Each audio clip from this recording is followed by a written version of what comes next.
Good afternoon, everyone watching. I'm Commissioner Zoe Metcalfe and your Police, Fire and Crime Commissioner for North Yorkshire and York.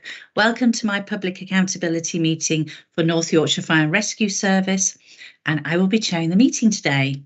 So do we have any apologies? And I believe we do. Jonathan Dyson, the Chief.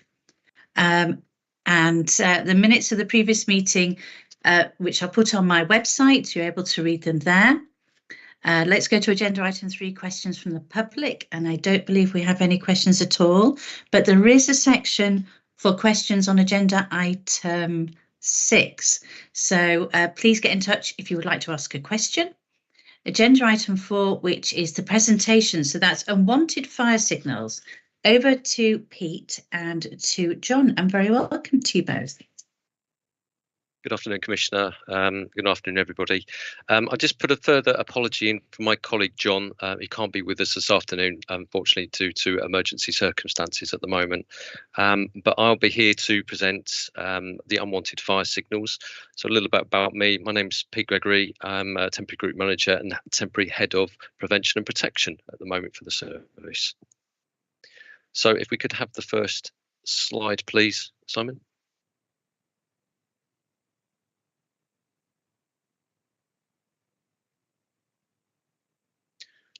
Okay, thank you very much. If we can just move on to the next slide, and I'll do a short description of what is an unwanted fire signal. There's a slight paragraph there that will explain that in a little bit of detail. And what we mean by a false alarm covers quite a large area of different incidents that we might attend as a service. The ones that I'm going to concentrate on this presentation are to do with automatic fire alarms, or commonly known as an AFA. And it's a situation where these devices have activated, so they might commonly be known as a smoke or a heat detector, that's commonly understood, where they are activated, and once we attend, the cause may well be a false alarm. So we classify those as an automatic fire alarm as an unwanted fire signal. So it's not to be confused with other types of false alarms, which we'll probably be touching on later in a further presentation. Have the next slide, please.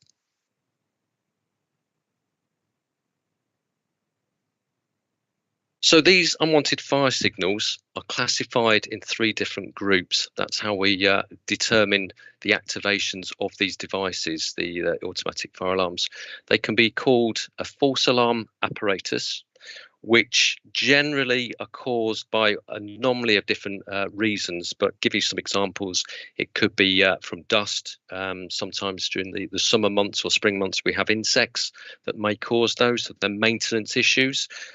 It could be to do with a fault on the system, a larger system detecting a fault within the wiring of these type of detectors. It could be things such as water ingress, steam, normally due to probably poor location or maintenance of the automatic fire alarm systems. The second one, classification, is a false alarm good intent.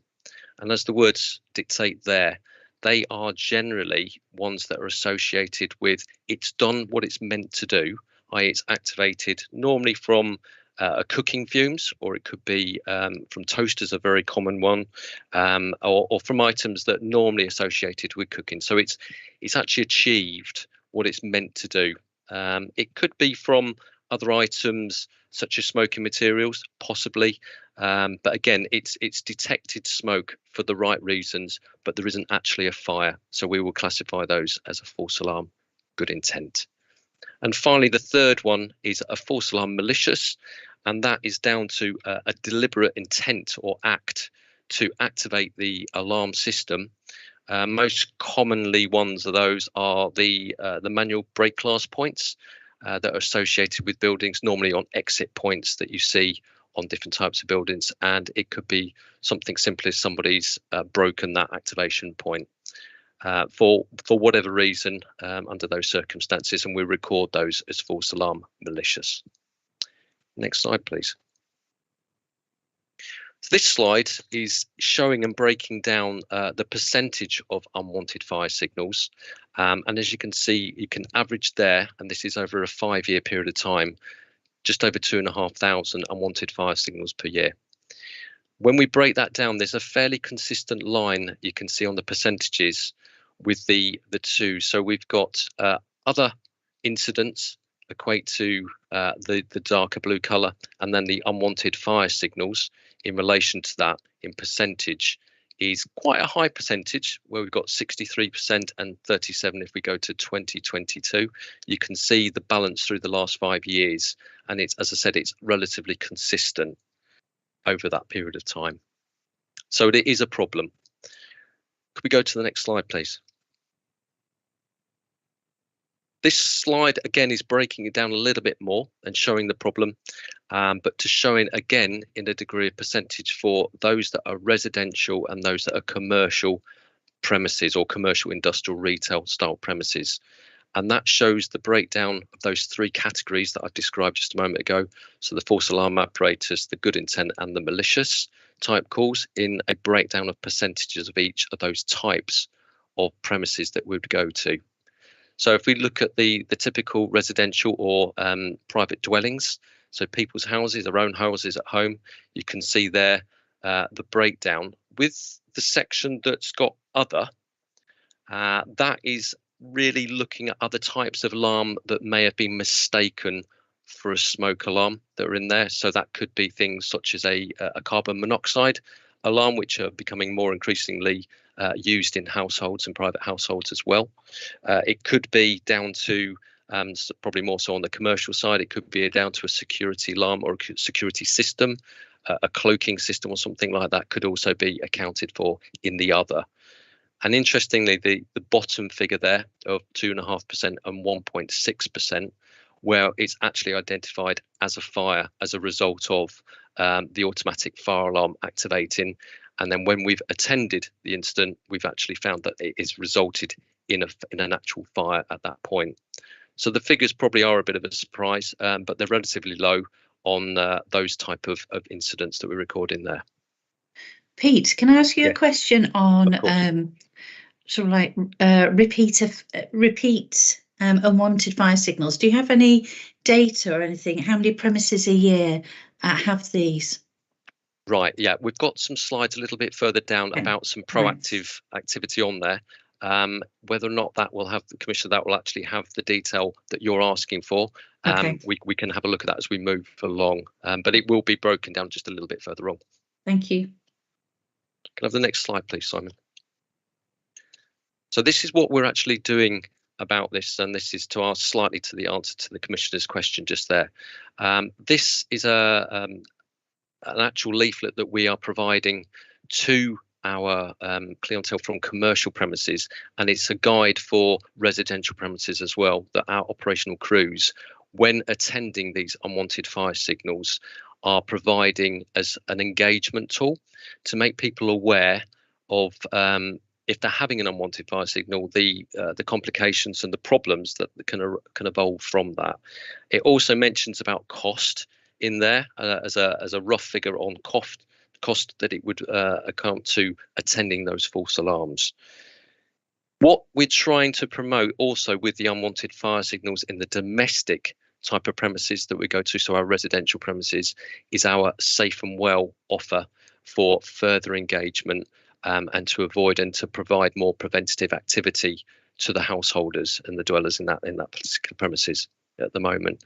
So this is something that's being used over probably the last 3 to 6 months now, and we're operating with all the crews that are going out providing this part of engagement to unwanted fire signals as we go along. Pete, can I just ask, has it been effective? We're getting the results through, so that links in with the success rates of the repeat offenders on the commercial side. But we are finding it's effective because it's very much the every contact counts sort of principles to this. So definitely on the residential side, where we do have a lot of false alarms, that we're going to actually to promote and use this as an engagement tool to sort of get our way into the premises and educate people about why they've had this problem with an unwanted fire signal, whether that be cooking fumes, The usual problem we do tend to find with these is people have had cooking, and I suspect most of us have come across this where the smoke alarm activates. It's not necessarily because it's in an unsighted area, but it's normally to do with the smoke fumes that are coming out of that kitchen area generally on the cooking, and it gives that alarm that it's actually working as well, which is also a benefit to it. So it's a good engagement tool. Just to answer your question, Commissioner, that it is being used as that particular purpose. So yes, it's getting our way into these premises. Could I have the next slide, please? Thank you very much.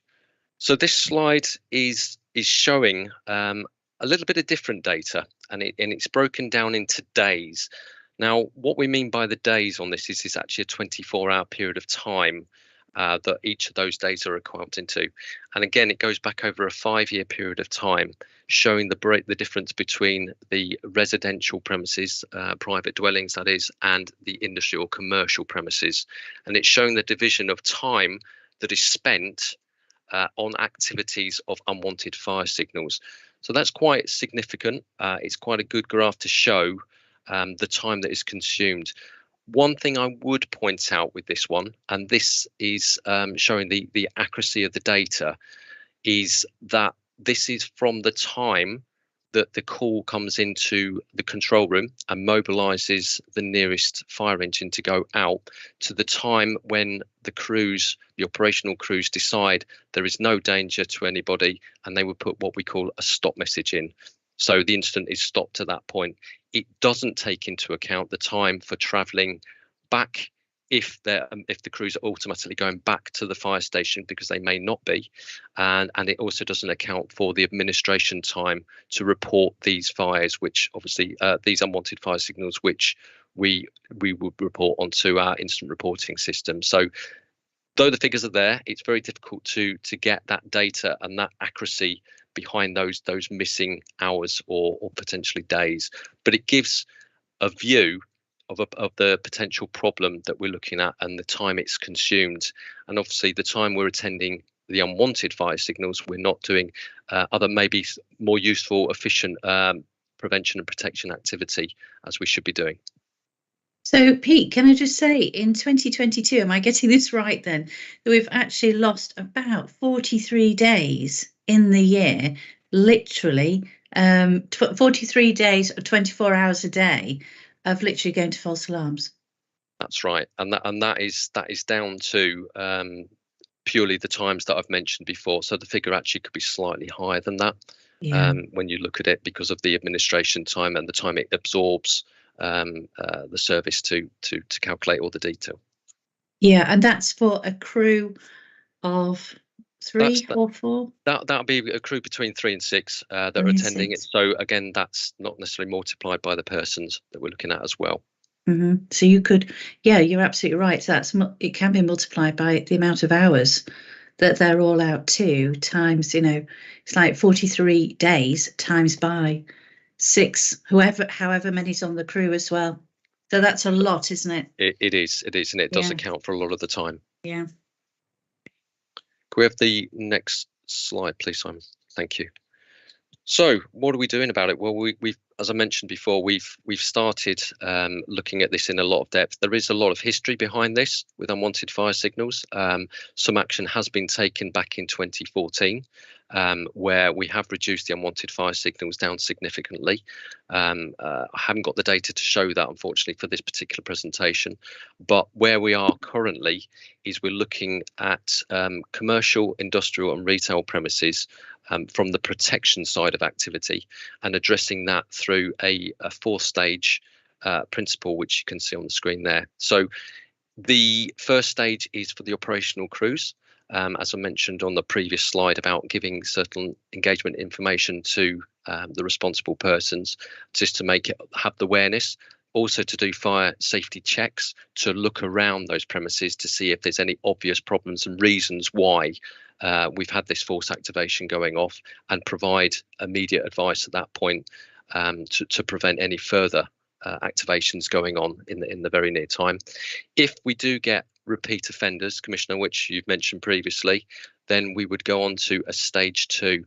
And that is a determination that we would have to a repeat offender within a certain period of time, where we may have up to 2 activations in a 3-month period of time at the same premises, that we would then use our business fire safety team to initially send a letter through advising them of the incidents. We tend to basically say that you are being you're being watched, and this is your opportunity to do some corrective action at that point. And then the third stage, if they continue to also have a further activation within that time, and it was another unwanted fire signal, then we would look at a fire safety audit. So a proper specialist look at the premises to try and understand what's going on. Is this a management problem on the commercial premises? Is this a technical problem with the system? And try to address those issues at that point. If this continues, the purpose of this at the moment is consideration to go to enforcement powers as the regulator.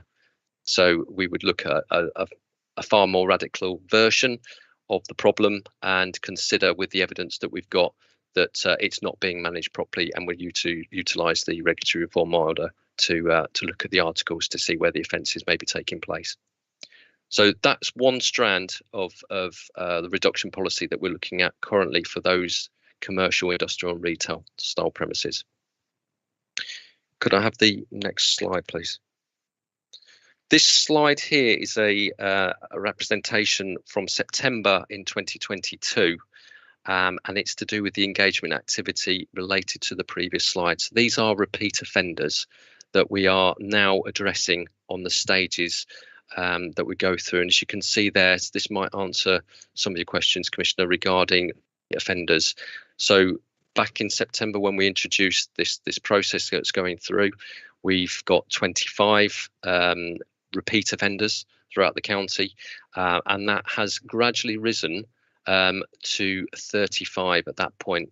The reason behind this is the communication, the development of this process across the whole county at the moment. So it's making sure that from our whole-time operational crews through to our on-call operational crews as well are utilising the information and getting the information recorded from our reporting system, but also recording it onto our data analysing system. So that would then show us the data that we could address these repeat offenders and start sending letters out, and then going out and doing visits to the premises to reduce these calls. So I would expect that to rise gradually to the point where the message starts to get out there. We start to use potentially some more serious enforcement activity for that to start to drop. So the figures should start to drop down once we've got an accurate data load, probably over the next quarter on that side. This is again for the commercial premises that we're talking about. Pete, can I just ask you about these businesses, commercial businesses? At what stages are they at? So the varying stages. So this data is engagement data. So this is where the specialist crews, the specialist department of business fire safety are on engagement with them. So it's gone past the initial stages of engagement by the operational crews. So it's at the stages of between at the moment. So it will be between the letters and the fire safety audits that are going out. At the moment, to hand, we haven't got any enforcement activity. So not the stage 4. We're not onto that stage with any of the premises at the moment. Bearing in mind this is data for a 4-month period of time, and the initiation of these are 3 within sort of a 6-month period of time that we're looking at. So these are really concentrating on the ones that are we're multiple going out to on several occasions within that time span. Okay. Does that answer your question, Commissioner? Yes, thank you. Right. Yeah. Thank you. Simon, could we just go on to the next slide, please? So within the risk and resource model, or the RRM, these are the other initiatives that we're looking at the moment to reduce these unwanted fire signals. And in the further slides, we'll go into a little bit more detail about these 3 points. So the points that we are concentrating in there is the time span of when we're mobilising out to the defined premises, and I'll go into the defined ones in just a moment. So the hours are being extended by 2 hours. So it's at the moment between 8 and 6. The defined premises that we go to for automatic fire alarms are between 8 and 6 are being extended through to 7 until 7. And there is reason and rationale behind that on the next slide. With the second point, we are also looking at changing the policy on response to automatic firearms at low risk premises. Again, that will be further slide just to give you more detail on that one. And thirdly is to introduce the ability to charge attendance at the automatic fire alarms. Again, that's deemed to be a measure that will actually help us with the commercial style premises as well, to reduce some of those. It gives us another layer to be able to do that. Go to the next slide, please. So on that first point, there, we've got this graph here is showing, it might not be very clear to you, but it's showing the 24 hours of the day, with the columns showing the different hour periods between it. And what I just wanted, maybe if Simon could focus on the hours of 7 o'clock with his cursor there, and the hours of 1800 hours, we have 2 peak periods of time. This data is over a 5-year period of time, and it's looking at the hourly mobilisation data. So those figures are of 288, if you can't quite see that, at 7 o'clock in the morning, and 280 respectively at 1800. And the principle behind this is to reduce, if we expand the hours between those for these commercial premises, that we will have a reduction of up to 3.5% on the total figures. So it's in theory that should reduce that down because of the non-mobilisation between those times, or the expansion of the times between those. With the next slide, please. So this is linked to the second point on the previous slide, and this is to do with the response to a lower risk premises. So currently we hold approximately 1,200 premises which are deemed to be what we call sites of specific risk information. So these are on certain premises where we've defined that the use of that building may have an additional risk, possibly to firefighters, and unforeseen items that might well be in there that we need to be aware of. So there is a different risk rating on these 1,200 buildings. The proposal from the RRM is to reduce the response to what we deem to be the lower risk of these premises. And that would be between the hours. That's not to the detriment of these premises if they have a sleeping risk or have a life risk under that pretense. So we would still be mobilising to those. So with the removal of those premises from our mobilisation system that we have, again relating it to the hours that we said before, so between the hours of 7 and 7 in the morning and the evening, then that can itself could reduce the unwanted fire signals attendance by up to 5% each year. So that is not removing all of those risks, it is just removing what is deemed to be the lower risk level to those that are being analysed from those particular 1,200. So that will make a reduction as well. You just go on to the next slide, please. Thank you. So this may look familiar from a previous slide, but this is to do with the other proposal of introducing the ability to charge businesses. And it's deemed that within the previous 4-stage process will increase it to the 5-stage process, with the ability to charge tailored in to be within after the fire safety audit, but before we look at any enforcement powers or any enforcement action that we might want to do. So we're working on that. It's a regional approach that the other services in the region have adopted, and we've looked at that and analysed the data on that to see if that will make a difference. And it seems to be a success at the moment. We don't have the data to hand because it's a little bit of an unknown to us at the moment, but it has had success within the region to do that and introduce the ability to do that on a case-by-case circumstances. It's one that could be contentious if in some lights, but it's again, it's a means and way. It's a gift or an ability to be able to do that if it's deemed appropriate at the time. And can I ask, Pete, who's going to be making that decision? That decision will come from the specialist, and it will be worked out from the detail and the background of the previous activity that's gone on within those premises. So there will already be a rapport with the specialist team that has gone out in stage 2, stage 3 at that point, and it's that balanced approach before we go to stage 5 under the circumstances. So it will look at an individual case by case circumstances. And if it needs to be, it would need to go through a decision that's made most likely through myself or through the protection leads and the management team there, if that was appropriate, if it was deemed to be appropriate. I'll just stress at this point, it's an ability to utilise that as a tool.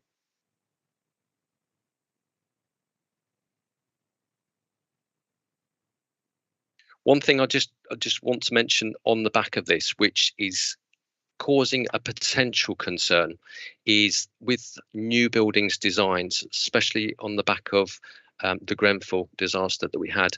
We are finding a slight increase, and we are working with our counterparts in building control, that we do see a slight increase at the moment with over specification on certain buildings, including automatic fire detection.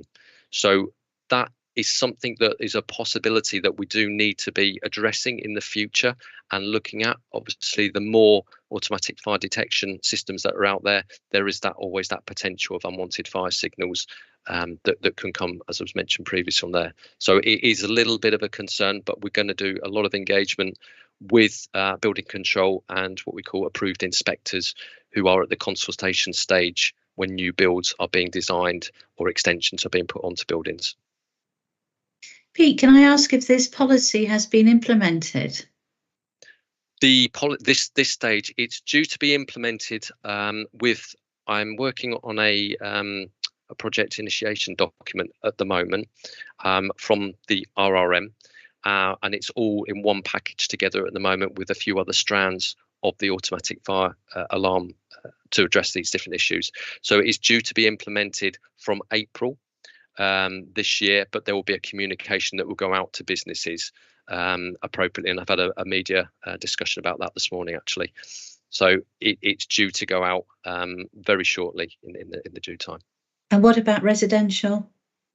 Residential, we can't go down the same way at residential on this, unless if it's a residential related to a commercial premises. So such as care homes possibly, that or hotels, if they happen to be under that remit, then obviously we can do on that side.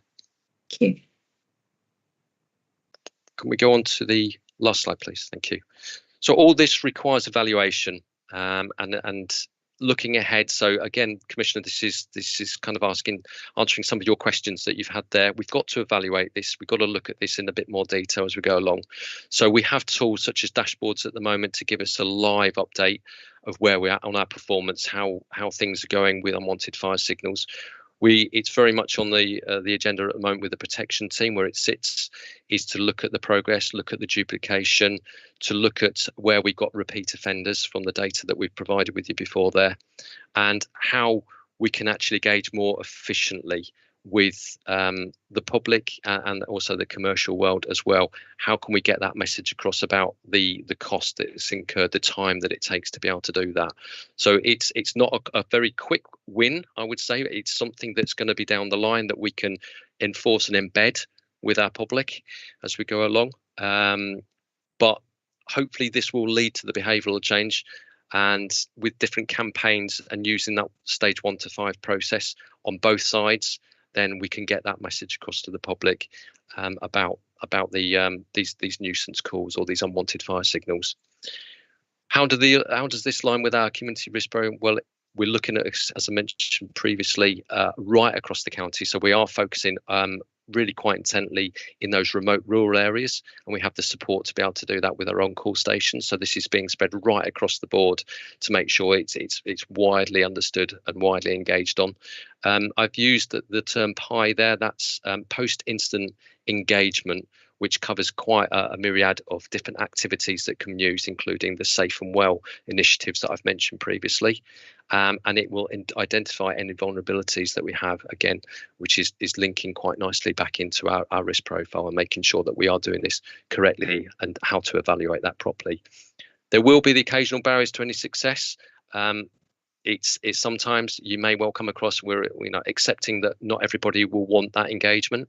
We can't, obviously, into the residential side, we can't necessarily force ourselves into certain circumstances, but most people are willing to engage, have some understanding as we go along. And obviously on those engagements, we could possibly refit the unwanted fire signal devices, the automatic smoke alarms, maybe into different places, or advice on lifestyles and maybe some changes that can be made at that point, so it can stop these alarms activating. And as I mentioned previously, the non-conformity could increase the regulatory enforcement in the short term until the message is really embedded as we go out there.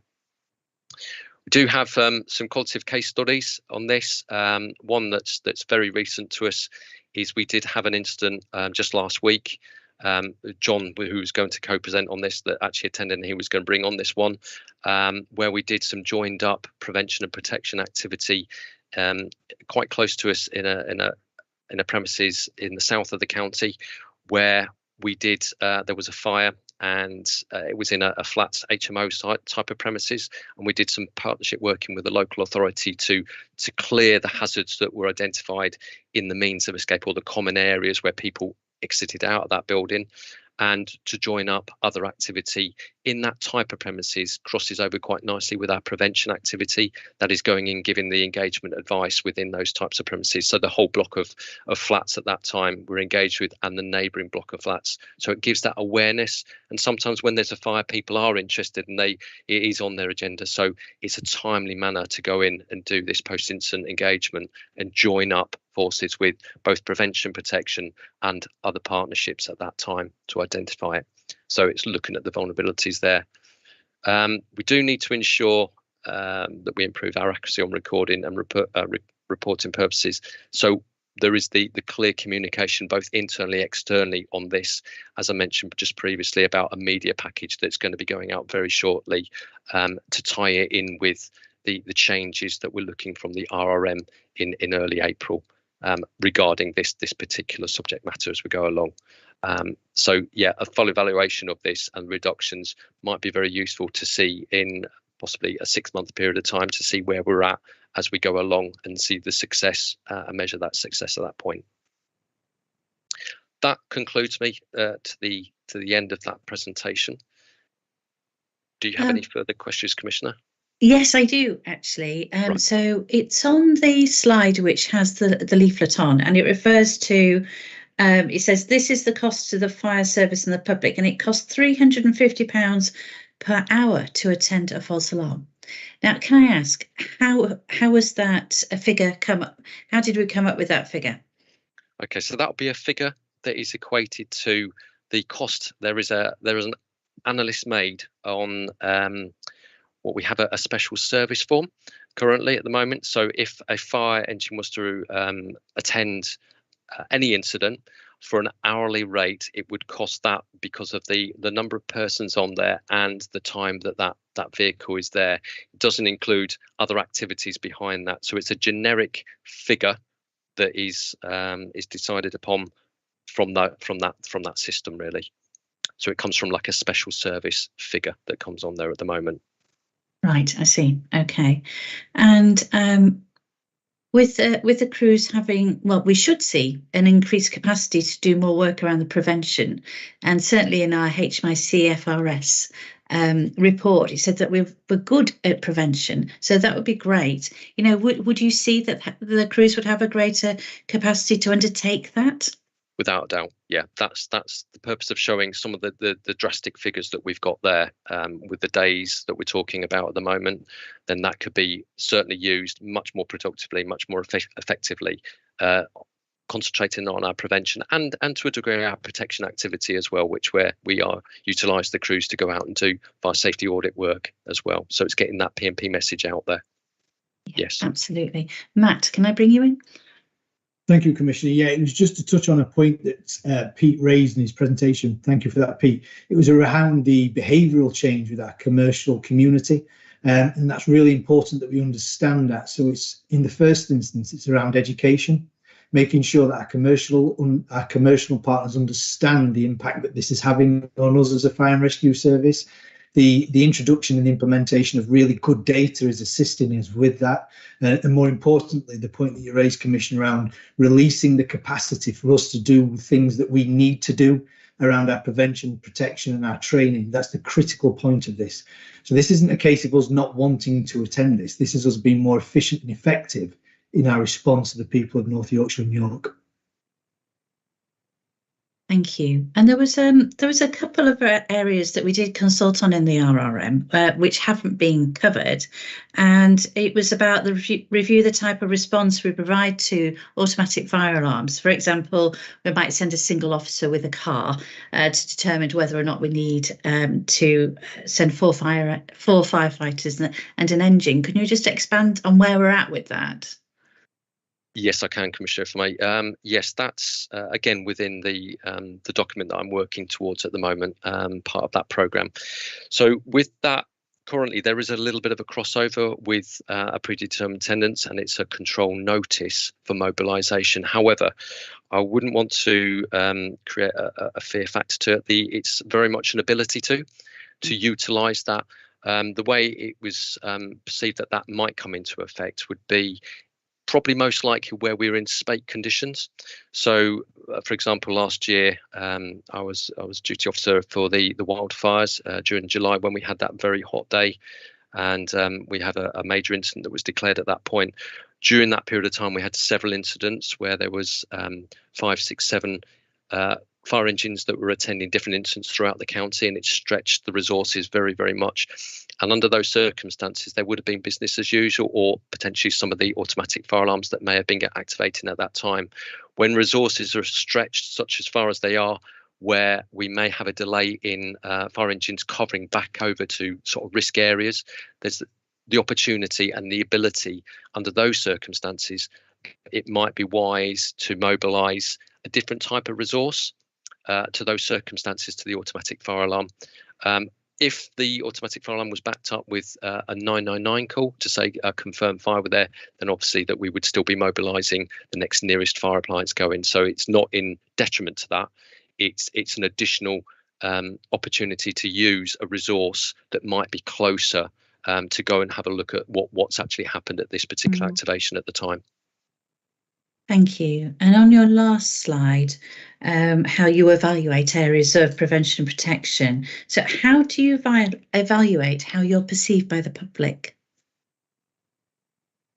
I see. So yeah, with different types of engagement activity that we're doing. So the perception is very much from the qualitative side of things, from safe and well activity. So from the public, if we're looking at the residential type of premises, we do get a lot of feedback from there. We utilise the Safe Links form as well, which helps us give some feedback onto that side. But it also gives us the risk rating of individuals, and also the very, very useful part of the partnership working that we have from referrals that come in from our agency partners. That is really quite a high number of statistical information that we get back from there, and working very closely with those partners and agencies, we do get that direct feedback, and it gives us that evaluation at that point there of our performance as we go along. Thank you very much, Pete. I don't have any further questions, so thank you for that. Really appreciate it. That was very informative. Thank you. Thank you.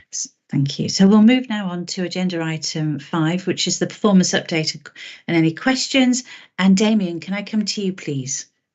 You can. Thank you, Commissioner. I'll just share my screen.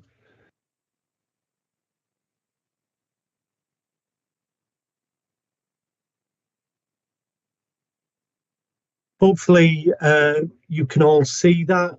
The PAM pack for the reporting period October to December 2022, and since coming into the role within January, performance data for the Directorate is a key priority, not only to assure and report on our performance, but to shape and prioritise our future activity. So over coming months, I will be looking at the way in which we present this information to you, Commissioner, and also to the public to ensure that it's relevant, focused and transparent. Looking at the first slide and the first information, this is on incidents over the reporting period. And the average incidents for the reporting period are at 656, which is an increase over previous years, and the highest incident rate being in December at 698, which you can see in the upper left quartile. Total incidents for the year for 2022 were at 1,967, which is an increase from the previous year of approximately 5%. Having reviewed national statistics, they only have details to the year ending September 2022, but there was a national increase of incidents, actually of a rate of 16% over the previous year. Of these incidents, as Pete has suggested, false alarms are at the highest proportion, accounting for almost half of all incidents. Again, this is not unusual and is consistent with the picture across the sector. National statistics over the past decade have been quite stable and are reflected in the information that Pete presented, with false alarms being quite stable between 38% and 44% of all incidents that's been recorded over the past decade. When we look at the comparison from 2022 to previous years, we do however, need to be cautious because that direct comparison may be skewed due to the lockdown and the recovery from the pandemic, where there were fewer incidents. Damien, Yes, Damien, certainly, Commissioner. So special service incidents have increased. I think it's important. Can you just explain what special service incidents are to the public that are watching? Certainly, Commissioner. So special service incidents are the incidents that we attend which wouldn't be categorised as fires. So that can include road traffic collisions, incidents and rescues from water, incidents and rescues from high, and all other incidents that we attend. So when we assist other agencies or potentially animal rescue, all of those other incidents that wouldn't be related to a fire. Thank you. Moving on to the next slides now, and all of these are in reference to what Pete has just covered. So these are our information with regards our false alarms and automatic fire alarms. What I can say is that, as it suggests on this slide, and Pete covered this to some extent, that there is a formal link that's been established between our operational staff and business fire safety in managing the unwanted fire signals.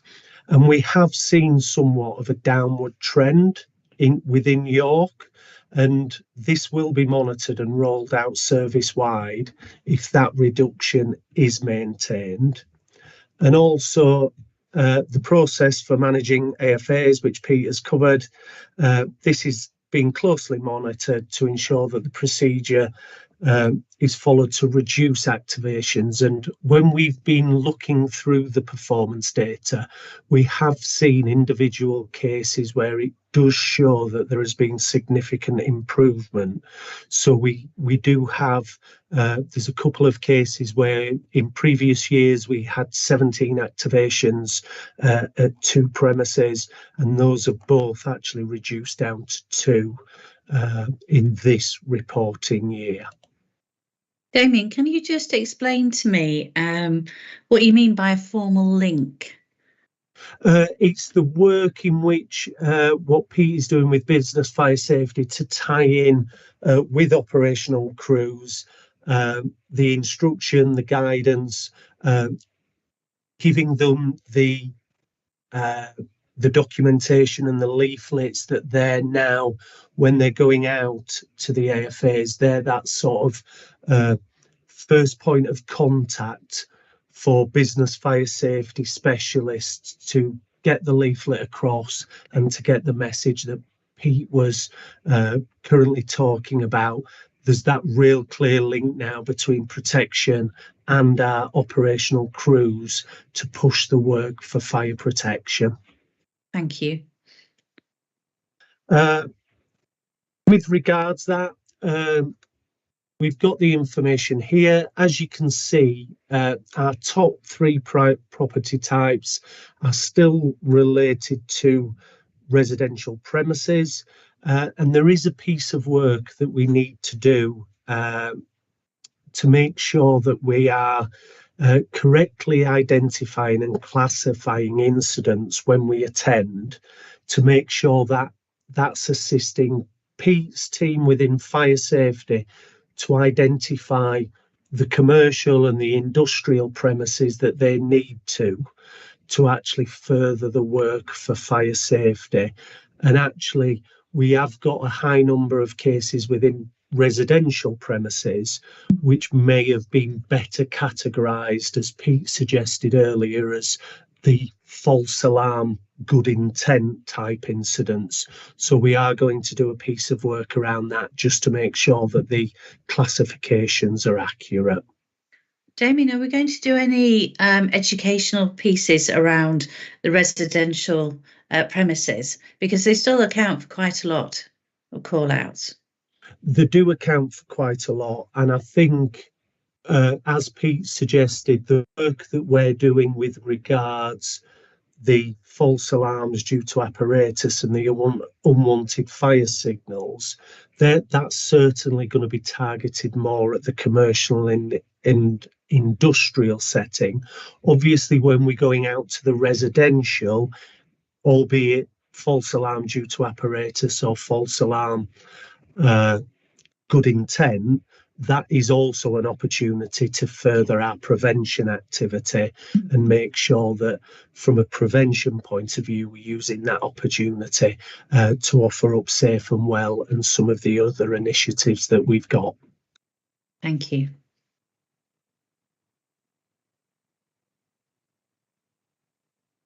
Again, these are just further representations on the false alarms and the amount that we've got. So on this slide, this is our availability. So overall fire engine availability for the reporting period is slightly above 80%, with December being the lowest month at 78%. This has been further effective as I move on to the next slide by our on-call availability, which shows for December a rate of 69%. 8 of our on-call appliances had availability during that period of 50% or lower, and this was due to low establishment figures at those locations or a lack of incident commanders. Work is being carried out, and we've got a number of examples of where work is being carried out to increase those figures and to make sure that we fill in those gaps. So at a couple of those locations, we carried out an open day and have 2 new recruits, which will be scheduled on our next available course. And at another location, we've got 4 applicants who are processing through the system, including a crew manager transferee, which will support us in that incident commander shortage that we've had. Also, this week, Commissioner, we held our first workforce planning meeting, which will look at areas such as our workforce establishment figures, vacancies across the organisation, and also recruitment forecasting, which will be both for whole-time, our support staff and on-call staff, to make sure that we're looking at these gaps, predicting them in the future, and being able to get ahead of them with recruitment to ensure that we've got the right amount of people in the right places at the right time. Damien, you might not know this, but is December quite a historical month for low availability for on-call, just because it's Christmas and there's a lot of people booking off, and you know there's always that. And I just wondered, with you being so new into post, I'm not quite sure whether you have that data, but I was just interested to hear what you have to say about that, really. It certainly is. It certainly is, and there are lower figures due to annual leave within that period, and we actually see that across all the data sets. So when we move on to protection activity, prevention activity, because we get a reduction on referrals, there is a period of time across the Christmas period where it's far more difficult. You know, businesses will be closed, people are at home with their families. So we do see a general decline in sort of all of the data during December, and that is historical. Yeah, thank you. Matt. Yeah, Commissioner, just to add to Damien's points there, it is historically difficult given annual leave, but I think it would be remiss of us not to mention that starting on Monday the 27th, we've got a 2-week Safe to Ride course for our on-call, and there are 16 people on that, which is absolutely fantastic. Right, that is brilliant. Well done, that's great. Thank you. Thank you, Matt. Thank you, Commissioner.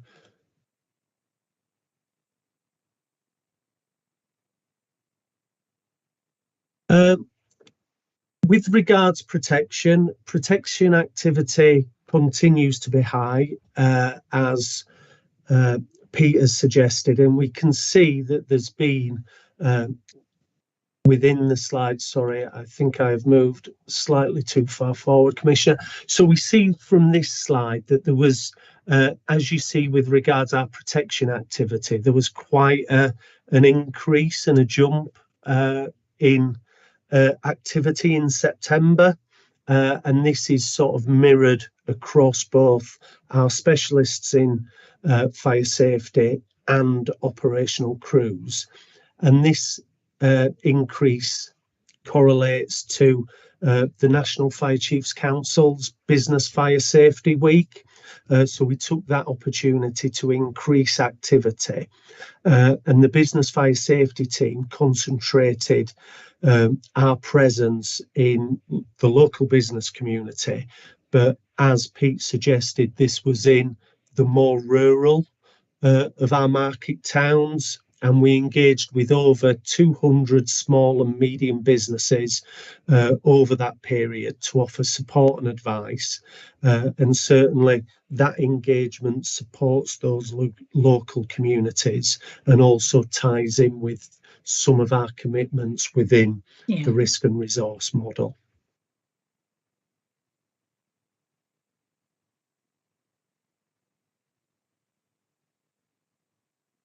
When we look at community safety and prevention, Commissioner, these are the figures for the reporting period. And as I suggested earlier, there was a slight decline in activity during December. And again, similar, this may be attributed to increased annual leave over the period. And we did see a reduction in our partnership referrals at that time. And at times there are less opportunity to get into the premises, which we would do at other times of the year. But there is a shift in focus as well through our prevention staff to look at other areas and the national campaigns over that period. Damien, can I ask you a question about two of those? So the first one is, it's really great to see that since 2018 and 2 figures to 2022, there has been such a take up in safe and well visits. That's brilliant. And where would you want to aspire to be by the end of the year? And the other one is there is a safe and well activity role here, and it's actually dropped. If I'm reading this correctly, it's quite small on my screen, but community safety officers have actually dropped. They've only got down to 82 in December, but yet overall we're going up.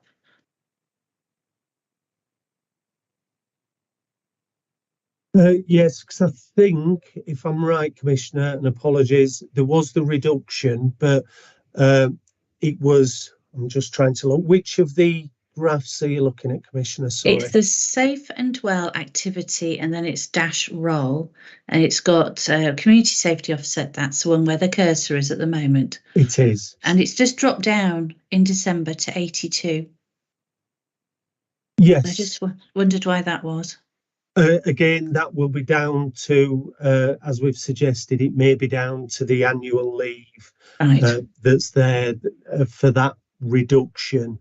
We did request of districts to get some information regarding that, and they did say that, you know, the opportunities to get into premises, because it will have dropped slightly from November, it is due to those referrals, and also you've got that sort of 5 or 6 day period between Christmas and New Year where members of the public are less likely to want us in to give them that safe and well advice as we'd give in other months. Okay, thank you.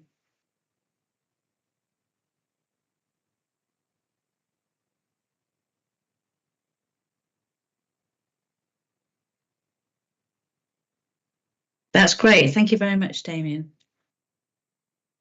So I don't believe we have any more public questions. Is that correct, Simon?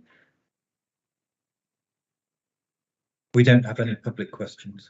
Okay, thank you. So there's no other business, any other business. So the date of the next meeting is on March 23rd. So I'd like to say thank you very much, everybody contributing and taking part in this meeting and watching. And I wish you a very good afternoon. Thank you very much. Thank you.